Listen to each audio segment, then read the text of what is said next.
وعلیکم السلام ورحمۃ اللہ وبرکاتہ۔ اللہ رب العالمین خیر و عافیت میں رکھے۔ سوال بڑا ہی عجیب سا ہے کہ چھوٹی سی کمپنی ہے، اس میں ایک ساتھی ہے، اپنے آپ کو حافظ قرآن کہتا ہے اور امام حرم کے پیچھے نماز کو ناجائز قرار دیتا ہے اور کہتا ہے کہ امام حرم کا عقیدہ درست نہیں ہے۔ تو کیا ایسے بد عقیدہ کے پیچھے نماز پڑھنی چاہیے؟ اس کا جواب یہ ہے کہ جو امام حرم کے عقیدہ کو غلط کہتا ہے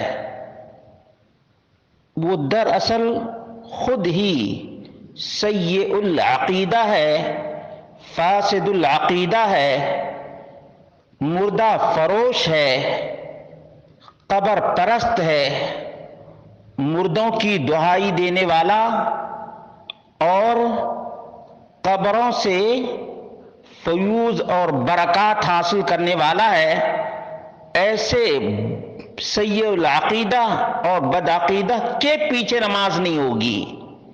امام حرم تو اللہ کے فضل و کرم سے قرآن و سنت کے مطابق عقیدہ رکھنے والے ہیں، لیکن یہ مردہ فروش یہ نہ قرآن کو مانتے ہیں اور نہ نبی کے فرمان کو مانتے ہیں اور نہ صحابہ کے منہج کو اپناتے ہیں، بلکہ یہ مردہ فروشی کا کاروبار کرتے ہیں۔ اور مردہ فروش، ہڈی فروش، مردوں سے التجا فریاد کرنے والے کے پیچھے نماز درست نہیں ہے۔ یہ جتنے بدعقیدہ ہیں یہ تمام کے تمام صحیح العقیدہ ہی کو بدعقیدہ کہتے ہیں۔ اللہ رب العالمین نے فرمایا اِنَّكَ لَا تُسْمِعُ الْمَوْتَى، نبی اکرم صلی اللہ علیہ وسلم یقیناً آپ بھی مردے کو نہیں سنا سکتے ہیں۔ جب نبی مردوں کو نہیں سنا سکتے ہیں تو یہ ایرے غیر نتھو خیرے بغداد والے کو جن کی وفات کو 1000 سال کے قریب ہو گئے، ان کو یہ مردہ فروش سنا سکتے ہیں؟ دراصل یہ خود بدعقیدہ ہیں۔ اس لیے کمپنی کے لوگوں کو چاہیے کہ اس بدعقیدہ کے پیچھے نماز نہ پڑھیں۔ یہ باطل ترین عقیدہ کا حامل ہے، بدترین عقیدہ ہے اس کا۔ اسی لیے حرمین میں یہ ٹوائلٹ میں گھس جایا کرتے ہیں جب نماز کا وقت ہوتا ہے۔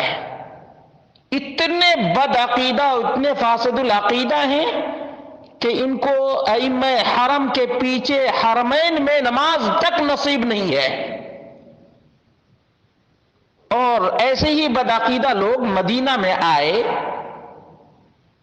اور کہنے لگے کہ نبی اکرم صلی اللہ علیہ وسلم کے جسم کا سایہ نہیں تھا، جسم کا تو جسم کا، گنبد خضرا کا بھی سایہ نہیں، جبکہ یہ مردود گنبد خضرا ہی کے سایہ میں بیٹھے ہوئے تھے۔ ایسے منکر لوگ ہیں، منکر، سایہ میں بیٹھے ہوئے ہیں پھر بھی گنبد خضرا کے سایہ کا انکار کر رہے ہیں۔ انچ بلعجبی است۔ اس لیے کمپنی کے افراد کو چاہیے کہ اس بدعقیدہ اور فاسد العقیدہ کے پیچھے نماز نہ پڑھیں۔